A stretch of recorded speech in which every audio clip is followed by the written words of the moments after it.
Welcome back to another episode of the Partnernomics Show. On this episode, I was joined by Chris Nagel. And Chris is the founder and CEO of ChiefAIOfficer.com. Really cool business, really interesting. Obviously, AI is absolutely huge and only growing. And so Chris saw a pretty cool opportunity to step in and to provide a training course. He offers a training course as well as a certification. But the idea is just to help educate folks on what AI is, how it can help organizations grow, but to provide an industry certification, kind of those best practices, those success practices, those industry standards for AI and AI use inside of organizations. But he has a solid career, lots of lessons learned along the way that he shares in this episode. But I really enjoyed the opportunity to chat with Chris again and to get to understand his business more. Hope you enjoyed the conversation as much as I did. Here we go. Welcome to the Partnernomics Show, where industry thought leaders discuss the hottest topics in partnerships, ecosystems, and innovation. Welcome back to another episode of the Partnernomics Show. Man, we got a good one for you here. Obviously, AI, you cannot turn on the TV or jump on LinkedIn without seeing AI at least 50% of the time, it doesn't seem. But we're lucky enough to have one of the experts in this space to chat with us about this, Chris Daigle. Chris, how are you doing, sir? It's great to see you again. How are things Thank you, going Mark. today? It's going great, man. Busy time in the AI space. Let's put it that way. Oh man, and it's not slowing down, is it? No, I no, didn't it's think it could exciting. get faster, but it is. Yeah, it's exciting. New stuff's happening every single week, and it really is. It's tough to keep up for a professional who's immersed in it, much less anybody who's just, casually trying to use it. Yeah, so Chris is the founder and CEO of ChiefAIOfficer.com, and we'll dig into his business and kind of learn more specifically about what he's doing. Uh, Really cool, an amazing resource. The only one that I've heard of that's kind of offering the services that he is. So excited to share that with the audience here. But before we dive into that, Chris, I love to just kind of whenever we have guests on, just chat about what was your first foray into business? Sure. Whenever coming out of high school, college, whenever you're kind of tackling this big world, what was the initial start? It was actually way before that, man. So, I guess, my position is, I believe I was born an entrepreneur. It's just innate within me, right? And I didn't even know what the word meant, and I'd never even heard the word until much later, much a much later date than I realized that that's what I was. Like I was that guy. So my first business experience was arbitrage, candy bars and things like that in fifth grade, and it just made sense, right? Identified a gap, a demand in the marketplace. There was a gap, and I filled that gap with out of my locker, and kind of had the bug, I guess. And then I continued to be entrepreneurial, shall we say, until I guess my first job, in high school, I started working early. I was a waiter in a restaurant, and it's entrepreneurial, right? You're kind of in charge of your time and how much money you make based on your skills and your rapport building and all that kind of stuff. Which, for me, that kind of, again, it came naturally. It was just a gift that I was given this time around, and you know, uh, my waiting tables led me to. I had a bartender at one of my restaurants. I was in Jackson, Mississippi, and he came with this picture book full of all these pictures, like the beach and catamarans and bikinis. And I was like, dude, where is that? He's like, oh, I used to work in the Virgin Islands. I was like, man, that's amazing. I'd love to do that. He's like, you don't even need a passport. And I think within 1 month of him telling me that, sight unseen, I packed up and moved to the Virgin Islands and found a job waiting tables. It happened to be at one of the best restaurants in the Caribbean at the time. So not a And vacation, but like you moved there. dude, it was crazy because I'm from the South. We have hurricanes, and a Category 5 hurricane had hit in October of the previous year. And 6 months later, I moved, and I was thinking, man, like they got this cleaned up by now, and it was still a wreck. Um, so I showed up. This was Hurricane Maryland for anybody that's from St. Thomas or Down Island, and got a job at the restaurant. And it happened to be at a time when cigars were making a really big, they kind of like made a splash in the US. This must have been, I don't know, the mid to late 90s. And, you know, the Caribbean, that's where a lot of the tobacco, the Dominican Republic. And that was my next kind of big arbitrage play. I was flying over to the Dominican Republic, making connections directly at the factories, and then shipping cigars to New York and really all over the US because they couldn't keep up with demand. Um, Same thing. I enjoyed the easy money, let's call it. Of To me, it was easy because it was doing the deal. Um, and I met a girl down there. She was from San Francisco, and this was 1998. Let's say technology was really starting to hit the scene as far as the first .com kind of boom that was happening. And I said, man, look, let's move back to California. I'll spend a year learning this computer stuff, and I'll be rich.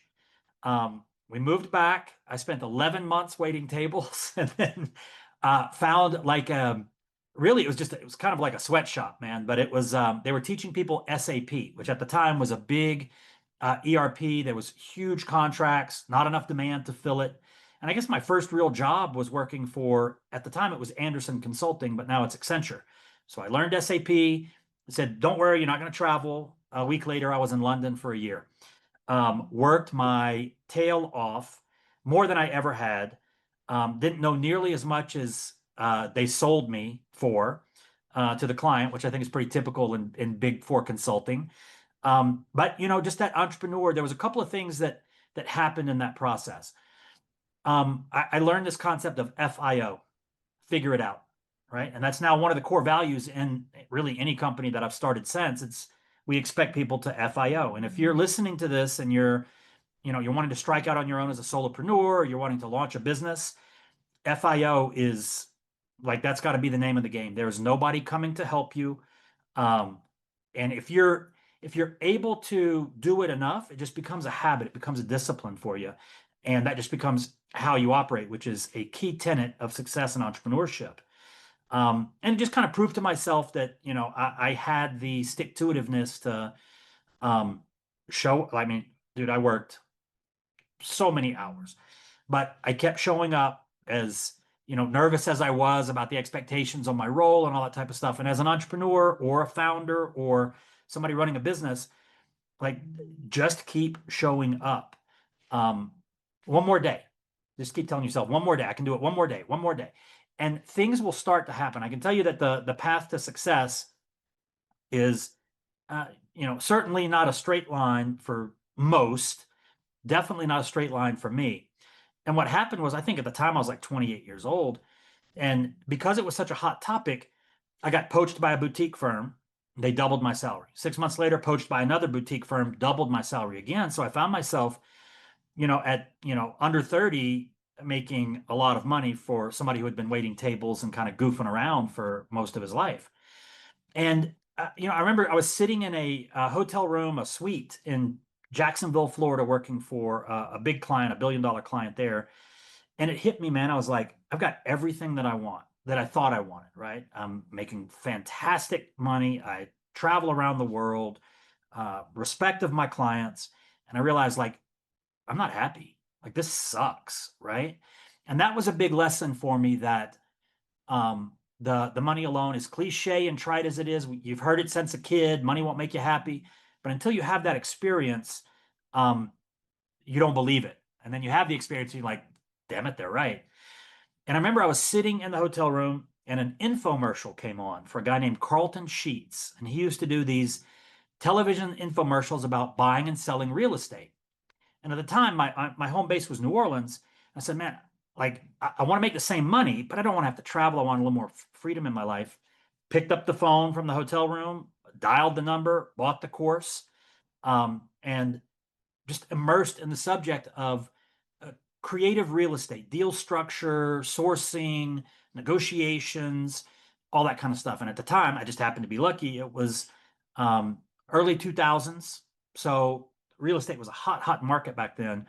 And I think within the next 2 years, I bought and sold about 50 properties as a really just a guy that got between the deal. I would source the deal. I had buyers of inventory. They didn't have the frameworks and structures. I FIO'd once again. And I remember, I'd just show up at the table with the contract. I would assign the contract, meaning I never closed on the house. Somebody would pay me cash to take my position in the deal.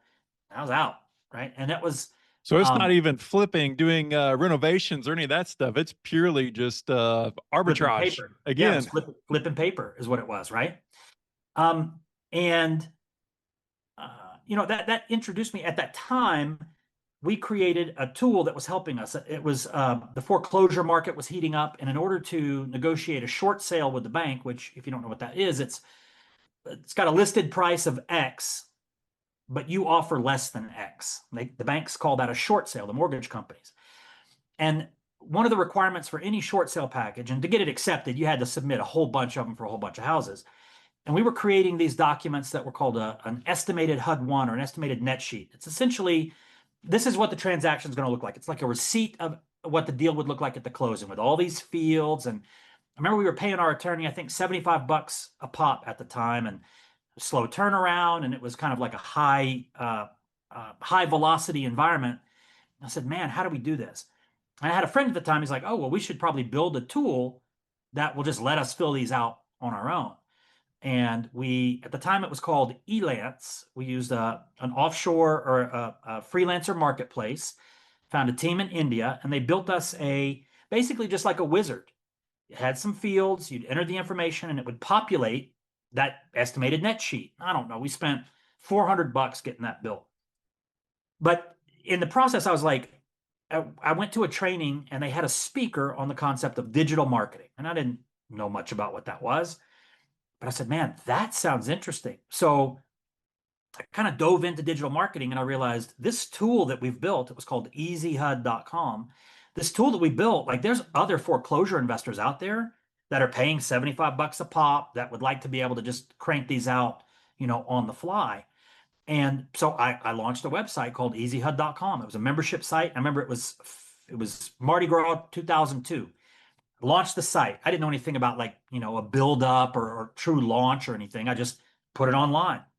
I went out to some parades, came back, and I was charging $20 a month for the subscription.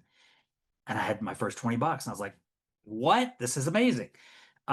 Next day, Mardi Gras still going on, went out, came back. There were 2 more sales. And they just continued to come in. And I ended up building a pretty significant residual income off of what at the time, I guess, was a basic SaaS. And so that really got me interested in this concept of digital marketing and, building these tools and selling online and that sort of stuff. And so I don't know if anybody knows what the Colby Index is, but if you're in the EOS world, you probably have taken a Colby or in the strategic coach environment. My Colby indicates I'm a high fact finder. So I like to immerse in a subject, but I'm also high quick start.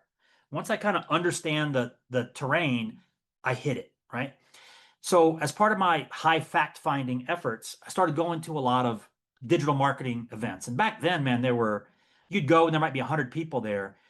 And again, my natural ability at rapport building and that sort of thing, I would meet people. What are you up to? And just good timing. Turns out a lot of those people I met, like they stuck with it in their careers. If I said some of the names of people I met way back then, you'd know them, right? So I was able to build this network of what would soon become a lot of high achievers in the digital marketing space. And I remember I sold EasyHUD to another real estate investor there in New Orleans. I was kind of bored. I got involved in doing a lot of direct mail marketing, sent millions of postcards, learned from a buddy of mine who was kind of like the king of that, but got tired of that. And I reached out to a friend of mine. He owned a company called digitalmarketer.com. It wasn't Digital Marketer back then. It was they just marketed online. And he knew I had a lot of relationships. I'd met him at one of those events, and I came on board to do business development, but it ended up being a lot of affiliate marketing. Again, didn't know much about it, FIO'd, but realized that this is kind of arbitrage. We price it at X, we pay X plus or whatever. And ended up being really, really good at that. And that caught the eye of kind of a scion company in the direct response environment called Agora. and they've been based in Baltimore for 40 years plus. They're primarily in the financial publishing space. So they were providing analysis and insights from experts in equities and options and precious metals and all that sort of thing. But they would package the information from these experts and they would sell it out to other investors. So I got hired by Agora and to do business development and do that sort of thing, and ended up working with them off and on for about a decade, put together hundreds of millions of dollars worth of deals there. Great experience. It was a part of Baltimore where you'd want to be. It was Mount Vernon was the area. It was beautiful. And we worked in these historic buildings. But it kind of elevated my, you think, oh, wow, I'm making a lot of money, until you get around people who are making a lot of money. And then you realize it just kind of levels you up. And because of the work I was doing there, I got on the radar of a large private equity firm in Beverly Hills. They just cold called me, reached out, said, hey, man, we like what you're doing. Can you help us? So ended up moving from the DC area to West Hollywood, working in Beverly Hills for a few years. Amazing experience, brilliant people. Probably some of the smartest people that I've ever met were running that. The guy who was running that firm at the time, the co-founder, he was 29 at the time, and he was just brilliant, like Elon brilliant, right? Then right before COVID hit, said we're going to go. My wife's from New Mexico, said let's go out there and move to Mexico, spend some time with her family. Then COVID hit, and I just kind of, it was, what am I going to do now? I'm not going to be able to travel as much and that sort of thing. So I started doing what I call growth architecture consulting. I had spent a lot of time in the EOS world and with scaling up and a lot of the frameworks that some of your listeners may know about, just how to remove dysfunction from a business, how to identify clear goals, how to align the teams. So I started doing that as a consultant for some of the companies that I'd worked with in the past. And it was going fine, but it wasn't terribly exciting. I got hired as a CEO of one of those financial publishing companies, and we were doing about 80 million bucks a year. Hated it. Loved the people, kind people. I just hadn't found my groove, right? And then I remember in November of 2022, almost 3 years ago now, as the recording of this episode, ChatGPT 3.5 had come out. And instantly, being that entrepreneur, I knew that it was going to be a huge opportunity for someone else. I didn't understand generative AI. I'm not a technical guy. And I was like, maybe something will come along. And a couple months later, I was in a business meeting with a guy who was just unimpressive with his intellectual prowess, let's say, was using ChatGPT 3.5 to do some incredible stuff. And I said, wait a minute, if this guy can do it, let me take a look at this. And like most people, the first time they use it, you go home, and we've been trained, like if we want information online, we Google it, right? So Right, exactly. I kind of used it like Google, and I was like, eh. And then, I kept using it, which I hope most of the listeners are going through this path as well, and realized, okay, this is an asset. And immediately I thought, okay, I can use this in my growth architecture practice. The very next thought out of my head was, there's no leverage there. Why don't I combine what I've been doing because every business I've been inside, they're dysfunctional. And I don't care if you're in the Fortune 10 all the way down to the dog groomer in your local town. Every business is dysfunctional. And I said, why don't we take that growth architecture framework that had been very successful for all the companies I'd worked with and teach people that combined with generative AI so that they can truly be somebody who goes into a company and creates a hyper growth environment, but they're going to be supported by AI. I didn't really think about necessarily introducing AI into the client operations. It was more to support that individual. And I remember seeing a video from Peter Diamandis. He was being interviewed by Tom Bilyeu on the Impact Theory podcast. And like within the first 120 seconds of the thing, Tom Bilyeu said, as somebody who is, eager to get involved in AI, but doesn't know where to start, what would you tell them? And Peter said, for every company that I'm advising, that I invest in, that I own, I'm telling them they should have something called a chief AI officer. And he said, it's not somebody who's going to come in there and fine tune a large language model. It's not a data scientist from MIT.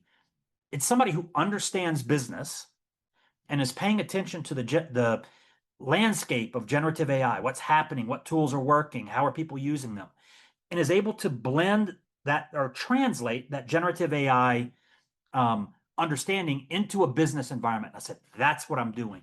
That day I bought the domain chiefaiofficer.com. It was a premium domain, but I'm sure I got it for a lot less than it'd be worth today. And started the process of, okay, great, I've got this domain. This is what I want to do. I don't know everything about AI.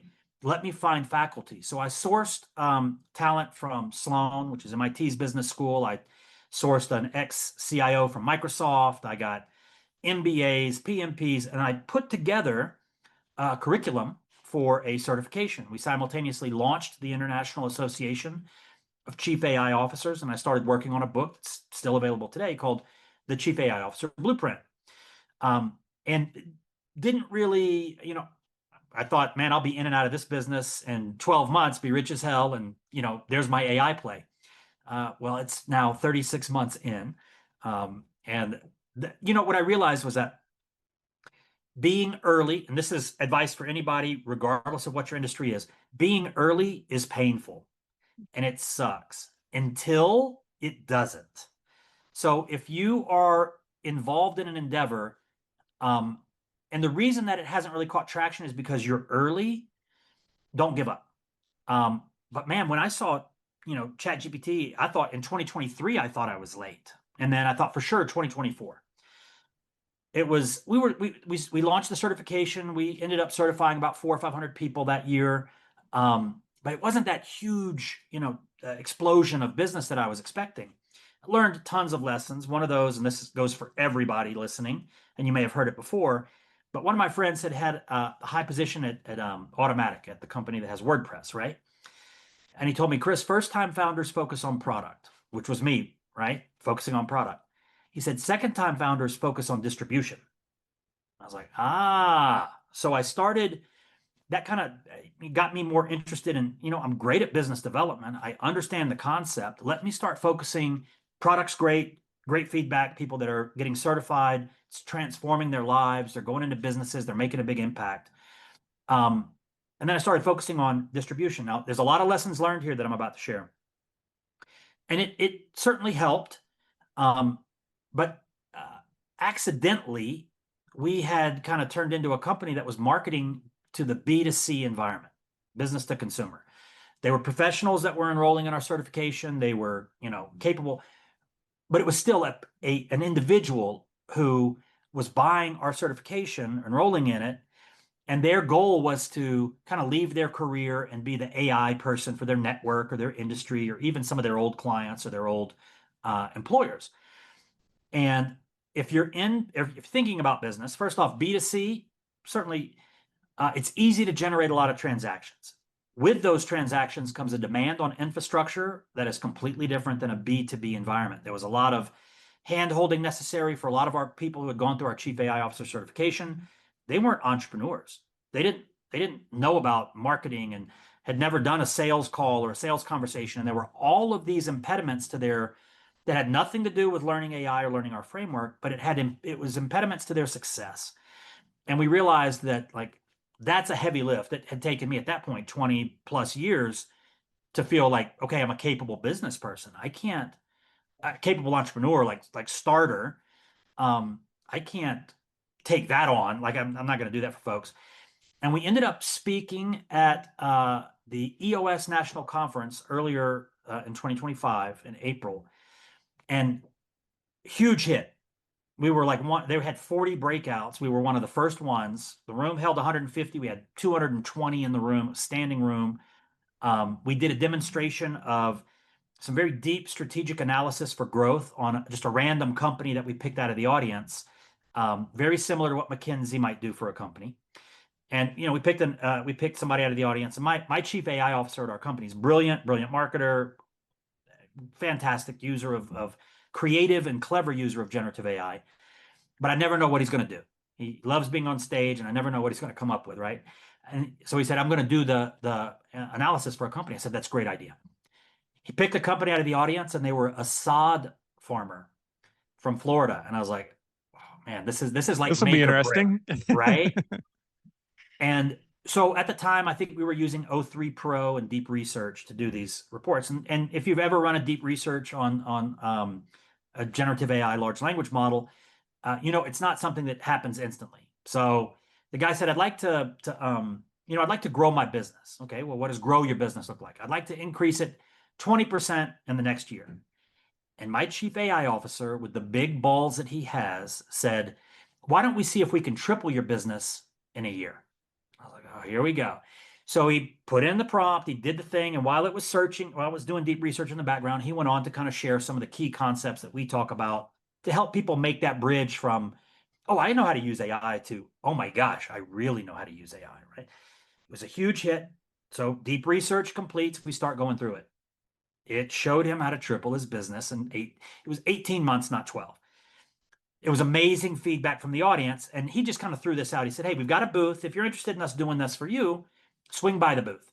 We ended up doing that 74 times over the next 2.5 days. Wow, Every that's business that amazing. was in there, they all loved it, right? And what we kept hearing, we were like, oh, and we offer a chief AI officer certification.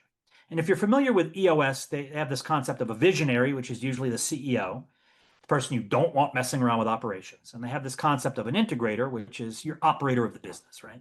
So it was the visionaries were coming over saying, hey, do that for my business, do that for my business. And when we tell them about the chief AI officer certification, they'd say, no, just can't you do it for us? And we heard that, we didn't have to hear that too many times where we were like, ding, that's the angle we want, right? They're going to pay higher ticket. The contrast between B2C and B2B are a few things. One, certainly fewer transactions, but higher ticket. You just don't need as many yeses to have a good month in the B2B world. Secondly, a B2C buyer, they want results now. A B2B buyer is more mature in their anticipation of that achievement of gratification, right? So they're measuring things on a quarter, a 90-day cycle, or a month, or a year, or whatever it was. So for us, that was like a huge relief. Instantly, we decided to make the pivot into we're reintroducing our chief AI officer certification actually in 2 weeks. But we really said this B2B is where the impact is going to be. B2B is where we're going to enjoy working with the clients more. Love all of our chief AI officers, and a lot of them need their hands held. And if you're listening to this, you know who you are. So those were some big lessons that kind of have informed the direction that we're taking chief AI officer. But it's been, I can tell you the growth that has come from this. Again, let's put it this way. I had more money when I started this business than I do today. I bootstrapped this business. I have one investor as a friend of mine. I thought I'd be in and out in 12 months.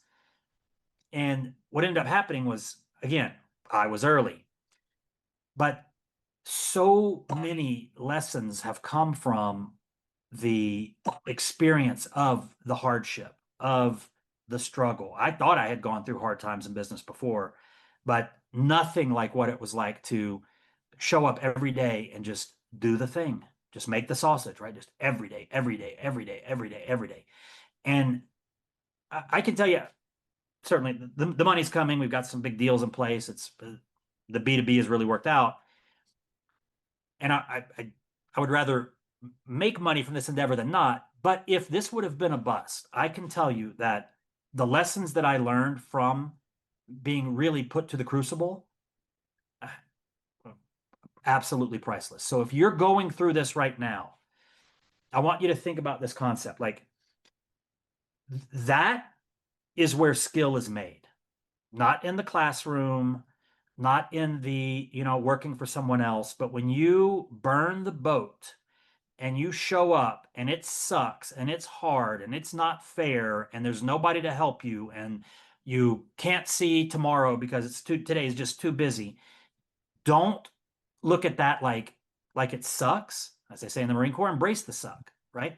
Understand that struggle, that you get yourself through that and you have a level of self-respect and just appreciation for yourself, and not an egoic thing by any stretch, but you have an appreciation for what you're capable of, that will serve you for the rest of your life. In all areas, you will know that you have what it takes to not give up, to do the thing. Now, I'm not suggesting you pursue a business that just doesn't have an economic viability, but if you're certain of your thing, man, just don't give up. I guess that leads us kind of to where we are today on this Yeah. podcast. Yeah, you certainly can't if you stop the first time it gets challenging or really challenging, you're not going to Get make a it very job. far in any business, right? I Yeah. mean, none of them are just an easy script to go nail. So, Chris, how can So, if we have some folks that are out there, they're interested in becoming certified, kind of learning more about this. Obviously, this over the last 5+ years, certainly since COVID, a lot of folks are wanting to get out of the corporate world that they were in for 20 years and Yep. wanting to kind of do their own thing as a fractional. AI is obviously huge and Yep. only getting bigger. Yep. How can people connect with you and your company to learn about the certification and to put this certification in their toolbox? Sure. So you can find us at chiefaiofficer.com. I'm on LinkedIn. My LinkedIn handle is Dr. Daigle. I'm not a doctor. I'm a fixer of businesses. I got that nickname, Dr. Daigle spelled out, but my name's Chris Daigle. If you search, you'll find me. We're sharing lessons learned and perspective on AI in the business. But one of the things that I think for anybody listening, if that's a pursuit that you want to do, one, go for it. This is a fantastic time. There's this People say, oh, AI is like the Wild West. And I tell them it's not like the Wild West at all. In the Wild West, I opened the saloon doors and there was people, horses, carriages, you know, it's more like the frontier. Like if you see somebody out there, you're surprised, right? Like this is not oversaturated. I mean, I live in a bubble. It seems like there's a lot, but I would imagine if I wasn't in AI, I'd be like, oh yeah, I've heard, I use it. And this is an interesting thing. If you think you're like, we talk to executives all the time and they say, oh, I use it all the time. What do you do? Like, I'm always interested. Like, I want to learn use cases, I mean, do right? you use it or do you like really use it? Yeah. Because there's a And difference, right? there's a difference. And for them, they'd say, oh, I use it every day. I use it to write emails and summarize documents. Fantastic use of the technology. However, it's capable of a bit more. I would say I don't have a technical background, right? A technical background, we kind of see two paths of AI. There's analytical AI, which would be more of hey, I'm a machine learning expert. I'm a data scientist. I've got a PhD. Great. Awesome. The world needs some of those. But we look at AI, generative AI in particular in a business, we call it operational or applied AI. And all you have to do to be successful at that is to understand business. And you don't have to know the whole business. Maybe you've got a career in HR. Maybe you've been in sales. But as long as you understand a domain and the pain points in that particular area of the business or industry or whatever, these tools are designed to be easy to learn. The tool isn't the problem. Your experience isn't the problem. The missing piece is a concept that we call thinking in AI. And it's where you've just got enough reps using the tools and something happens. You get an output or you have an idea and you're like, oh, I wonder if it can do this. And you type it in and you hit enter and it does that thing. And instantly there's this moment where the matrix unfolds. You're like, oh my gosh, that means I could do this. Oh, I could do, oh, maybe I could. And it just like, it becomes for me at least, it became one of the most exciting experiences as far as business goes for sure that I had, where I just realized that I now have a superpower. So if you want to make a career in AI, um, unless you're a technical individual, I wouldn't focus on the analytical side. You don't need to know how the large language models work. You don't need to understand what reinforcement learning or RAG, any of that stuff. You just need to know how to look at a business, how to extract some pain points that they've got. And then honestly, well, what tool do I use? Guess what? Go to the models. Hey, here's the problem. What tool should I use? Well, I don't know what to ask. Go to the models. Hey, what should I be asking? I don't know what to, right? You start to realize that there's this old paradigm of learning. And for me to be an expert prior to access to generative AI, there was an expectation that hopefully I had an interest in the subject, that I would, graduate in high school, go to college, maybe get an advanced degree, go and get a mentor or internship or something. And after an X number of years, I'd find myself in a situation where my expertise was, in demand, and they would look at me and they'd say, Chris, what about this? And I would be expected to recall that information, right? not the case anymore. If you can think in AI, I can put you in any, well, I've never worked in marine, I've never built an island. What our chief AI officer advises a marine construction company in Saudi. He's not a marine construction expert by any stretch, but they pay him handsomely so that he can sit in the room. And when something comes up, they know that he's just over there typing. He's just over there asking questions. Maybe he doesn't say anything, but when he does, it's impactful. Like, for instance, he realized that they were talking about a $450 million project for the Saudi government. You don't want to blow it on a Saudi government project, right? Like, high stakes. And they were talking about the deal, and he said, actually, you're going to need another split barge. He didn't even know what a split barge was, but he had been ingesting this information into the thread that he was working on, and realized that if they didn't have that extra split barge to move the silt, they were going to not make their deadline, and they were going to have an $80 million penalty. So what I'm telling you is, and again, he's not in construction. If you understand how to use these tools, the expectation that you've got a career in that industry is no longer necessary, because that information is available if you know how to extract it. If you know how to say, well, what question should I be asking? And if you don't know what question to ask, just say, hey, ChatGPT, what question should I be asking? If you can do that, imposter syndrome goes out the window. You don't need to worry about walking into the boardroom or walking into the prospect meeting and hoping, because you have, as long as you're thinking in AI and you know how to, like, you have the ability to have all of the information that you need right there at your fingertips. So I would say that it's a viable, certainly viable pursuit. Chief AI officers are making, $200,000 to $700,000 per year. That's if you have a job. If you're fractional and you're doing client work, you can bill out at $300,000 an hour. Who knows, right? But that's what we're seeing in the marketplace, at least. So I would say, don't let the lack of technical experience, honestly, don't even let the lack of domain experience hold you back.